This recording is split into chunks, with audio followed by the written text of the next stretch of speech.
Hello and welcome to yet another video of travel with Neeraj भाई। तो आज हम लोग जा रहे हैं युन्नान मिन्सू ताशुए, जहाँ पर एक हमारा दोस्त श्रवण कुमार जो कि हमारे ही एरिया से हैं, मोचारिम गांव के रहने वाले, युन्नान मिन्सू यूनिवर्सिटी में पढ़ाई करते हैं, चाइनीज़ लैंग्वेज कर रहे हैं। तो आज फ्री टाइम था क्योंकि मंडे से क्लास भी स्टार्ट होना है, तो सोचे कि छुट्टियों में ही जाके उनसे मिल लिया जाए।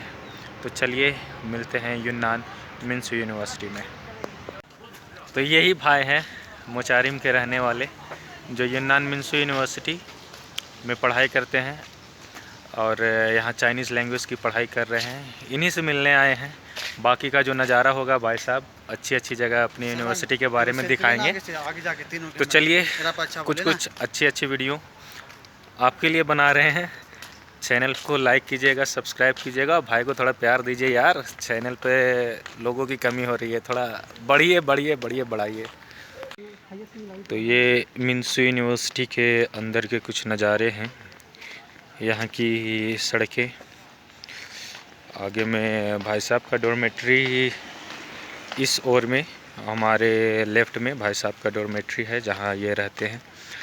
डॉर्मेट्री भी दिखाएंगे कैसे रहते हैं अंदर। ये सिंगल बंदा रहता है, एक बंदे का ही रूम इसको मिला है। एक्चुअल में है 2 बंदे का रूम, लेकिन एक ही बंदे का मिला है, वो भी आपको दिखाएंगे। तब तक एंजॉय कीजिए मिन्सू यूनिवर्सिटी के अंदर का नज़ारा।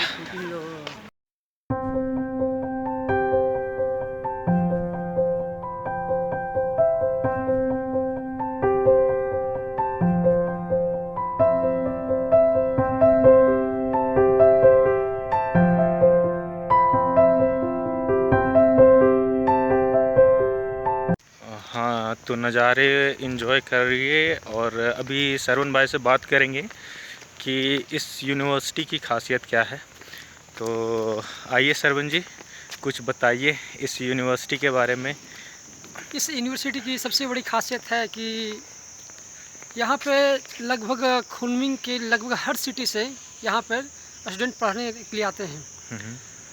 ये खुनमिंग की दूसरी पोजीशन पे यूनिवर्सिटी आती है। इसके पहले एक यूनान यूनिवर्सिटी है, उसके बाद ये आती है।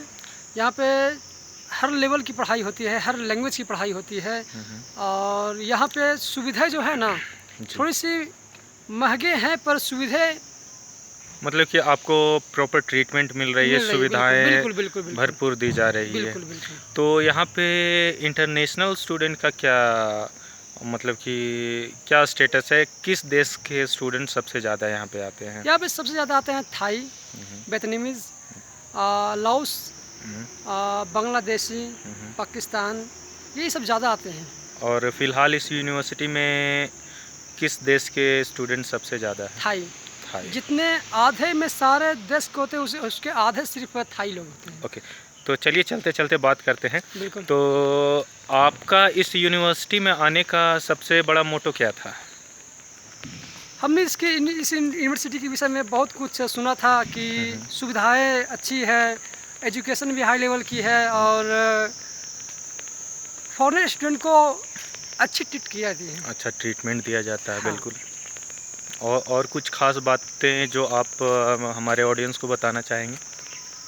सबसे बड़ी बात ये मैं बताना चाहूँगा कि इसके आसपास के नज़ारे जो हैं वो घूमने लायक हैं। अच्छा, मीन्स एक पढ़ाई तो एक ये है, पर पढ़ाई के साथ एंजॉयमेंट भी बहुत ज़रूरी है। जी बिल्कुल। तो यहाँ पे एंजॉयमेंट की बहुत बड़ी जगह है और बहुत अच्छे प्लेस हैं। जी बिल्कुल, घूमने के लिए। हाँ, तो सरवण जी, मैं आपसे एक और सवाल करना चाहता हूँ कि जब आप यहाँ आए तो आपका खर्च क्या पड़ा?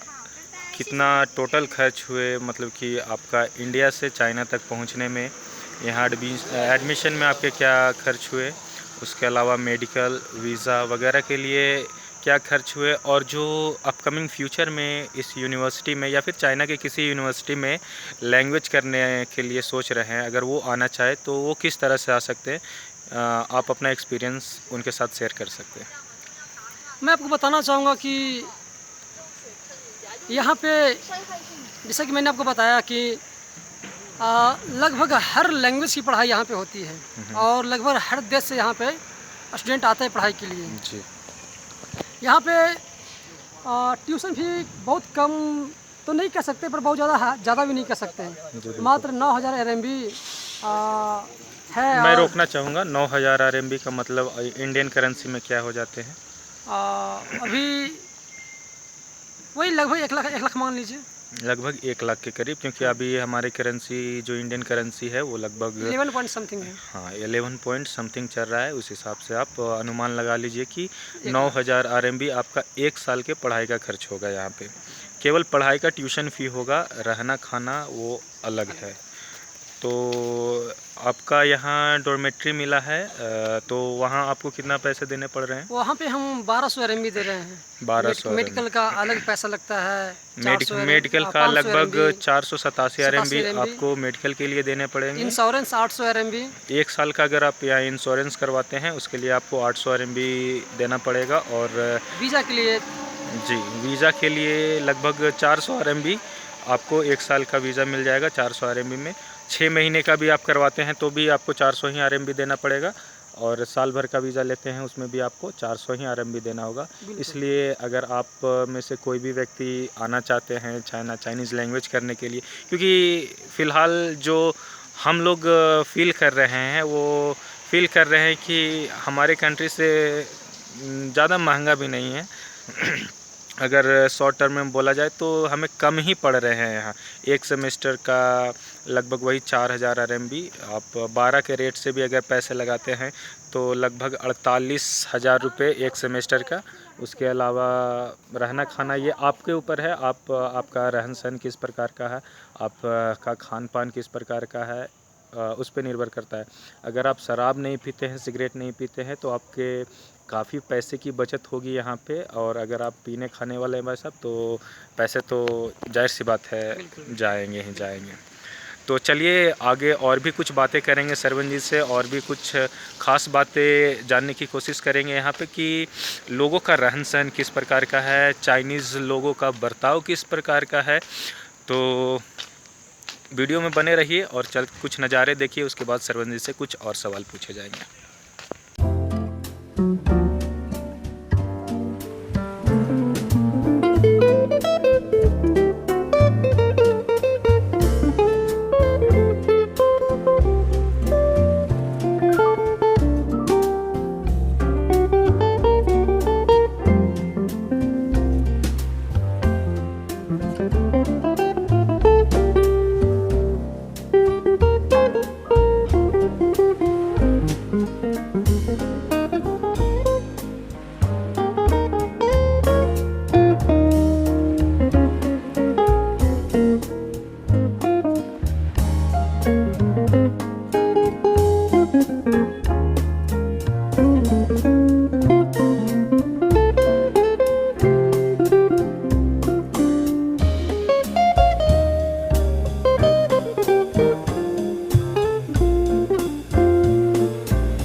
तो अभी जो आपने नज़ारे देखे वो यहाँ मिन्सू यूनिवर्सिटी के लाइब्रेरी के नज़ारे थे।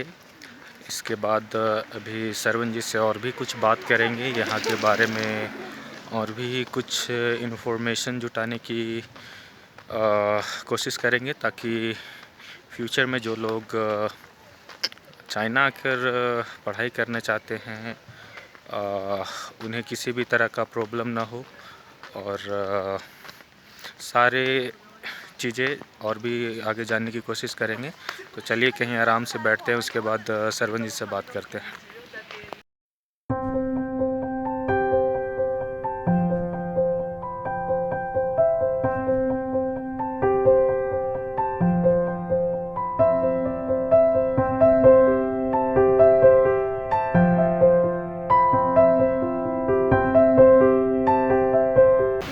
सरवण जी, और बताइए कि यहाँ पे चाइनीज़ लोगों का बिहेवियर फॉरेनर्स के प्रति कैसा है, खासकर इंडियन लोगों के प्रति?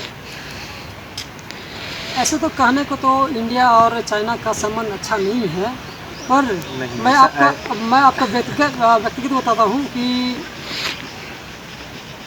हेल्पफुल के मामले में ना ये चाइनीज 100% हम कर सकते हैं। क्योंकि जब मैंने यहाँ आया था तो ना तो हमें इस जगह का कोई जगह मालूम था, ना ही कुछ इनकी भाषा में पता था, और ना ही कुछ और कि कहाँ खाना मिलता है, कहाँ क्या है, कहाँ लाइब्रेरी है, कुछ भी नहीं। लेकिन जिस व्यक्ति, मैंने तो बहुत बार ऐसा हुआ ना कि मैं रास्ते में भुला गया, पर जब भी जिनसे भी पूछा ना, वो हमें अपने डोमेट्री तक पहुँचाया। किन्हीं से ठूसू कौन पूछ लोगे कि लाइब्रेरी कहाँ पे है, तो वो आपको बताएंगे नहीं कि वहाँ पे लाइब्रेरी है, वहाँ पे आपको साथ ले जाकर वहाँ पे आपको पहुँचाएंगे। अच्छा, बहुत बढ़िया बात है। तो ऐसा कुछ जो ऐसा तो नहीं है कि हमारे इंडिया और चाइना के बीच थोड़ा जो भी टेंशन बॉर्डर पे चल रहा है उसको लेकर, या फिर आप एक इंडियन हैं उसको लेकर किसी भी तरह का लोग भेदभाव करते हैं? नहीं, ऐसा हमने अभी तक महसूस नहीं किया। अभी तक महसूस नहीं किया है। तो मतलब कि मैं आपको एक चीज़ें अपनी व्यक्तिगत बात बताता हूँ कि यहाँ पे एक ऐसा सिस्टम है कि आप कहीं पे भी खाना खाने के लिए ना आप कैश नहीं दे सकते हैं। जब भी आप पैसे दीजिए तो ऑनलाइन ही यहाँ पे होगा, ठीक है। तो स्टार्टिंग में हम आए थे तो हमारे पास तो कोई ऑनलाइन सिस्टम था नहीं, तो ऐसा हुआ था 3-4 दिन जहाँ पर खाना खा रहे थे ना, वो पैसा ही नहीं ले रहे थे।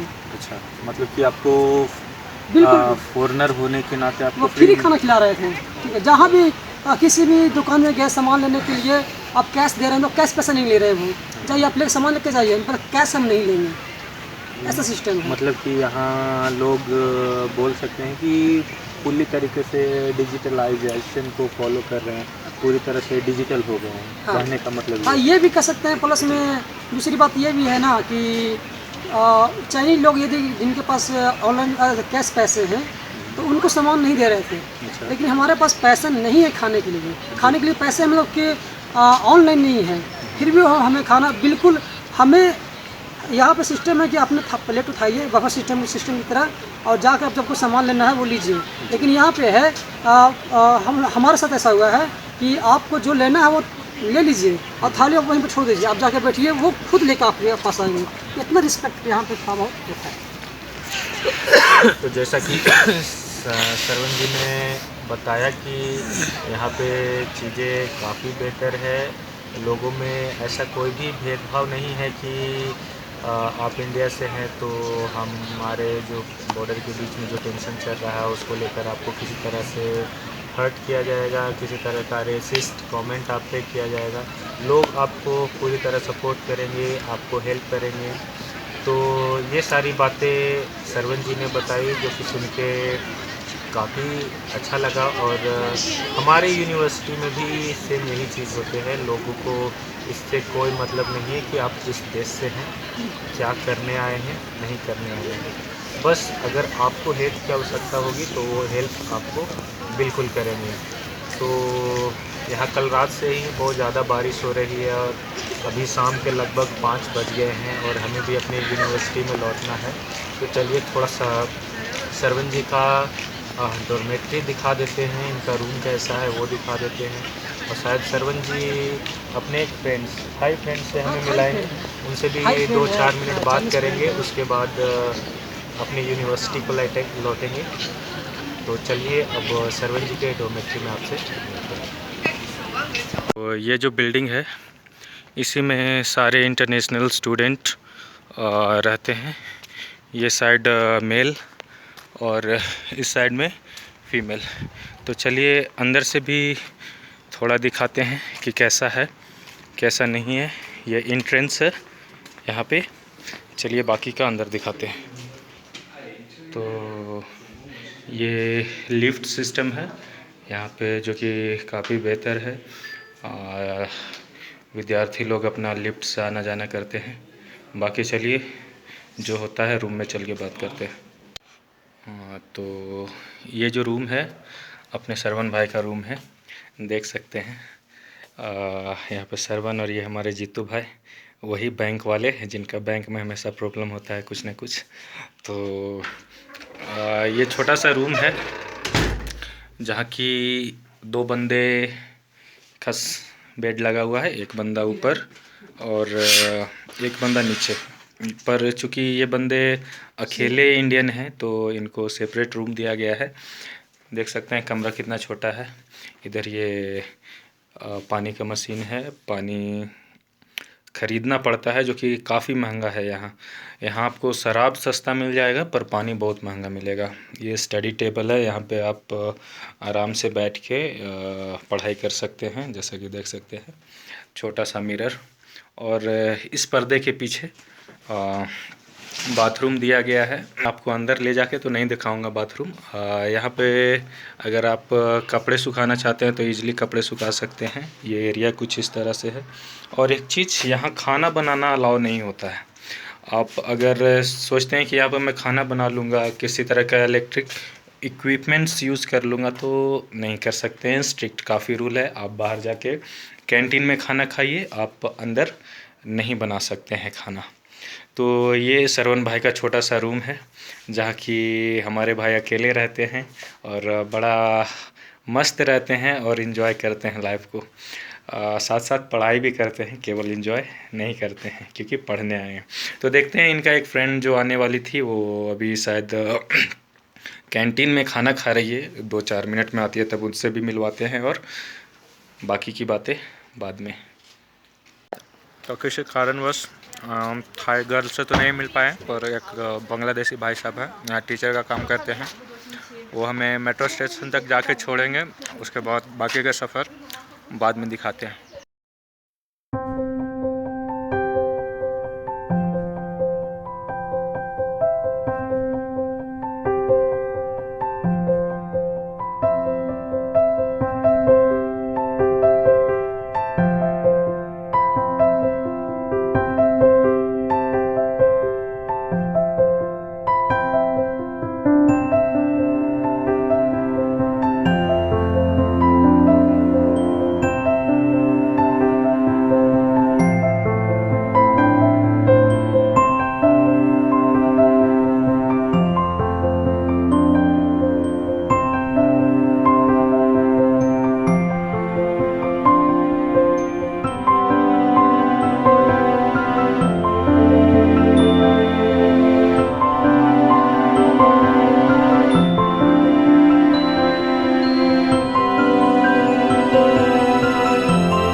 तो अभी अभी हम लोग अपनी यूनिवर्सिटी को लौट आए हैं।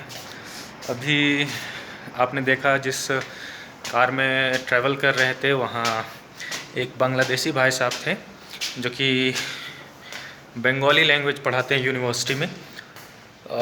कमाल के बंदे थे यार। मतलब उन्होंने बोला कि पहले बोला कि चलो मेट्रो स्टेशन तक छोड़ देता हूँ, फिर पूछा कहाँ आपका यूनिवर्सिटी है, यूनिवर्सिटी तक छोड़ दिए। कमाल के बंदे, पूरे रास्ते पर बोर नहीं होने दिए, इतने मज़े मज़े की बात की। उनके साथ वीडियो नहीं ले पाया क्योंकि वो थोड़ा कैमरा शाय थे, इसलिए वीडियो नहीं ले पाया उनका। आप पीछे शायद देखे होंगे वो ड्राइव कर रहे थे, तो उन्होंने बोला कि मुझे कैमरा के सामने आने में अच्छा नहीं लगता, इसलिए नहीं आ पाया। और एक बात और, जिन भाई को चाइना में नेक्स्ट सेमेस्टर मार्च सेमेस्टर के लिए एडमिशन लेना हो, मैं अपना इंस्टाग्राम यहाँ नीचे डाल दूँगा, आप उस पर जाके मेरे को मैसेज कर सकते हैं, कांटेक्ट कर सकते हैं। खुनमिंग में अगर जिसको भी एडमिशन करवाना हो, चाहे वो खुनमिंग यूनिवर्सिटी का हो, युन्नान मिंशू यूनिवर्सिटी हो, वगैरह वगैरह, तो उस पर आके मैसेज कीजिए। बाकी का डिटेल मैं आपको बता दूंगा क्या प्रोसेस है, नहीं प्रोसेस है। और ये मैं अपने रूम में आ गया हूँ, ये हमारा कमरा है और सामने में ये भाई साहब हमारे रूम पार्टनर हैं। तो जिनको भी एडमिशन करवाना हो नीचे दिए गए इंस्टाग्राम आईडी पे आप मेरे को मैसेज कर सकते हैं, और बाकी का जो डिटेल होगा वो मैं आपको बताऊंगा। और मिलते हैं फिर से नेक्स्ट वीडियो में, तब तक के लिए बाय बाय, साइचियन।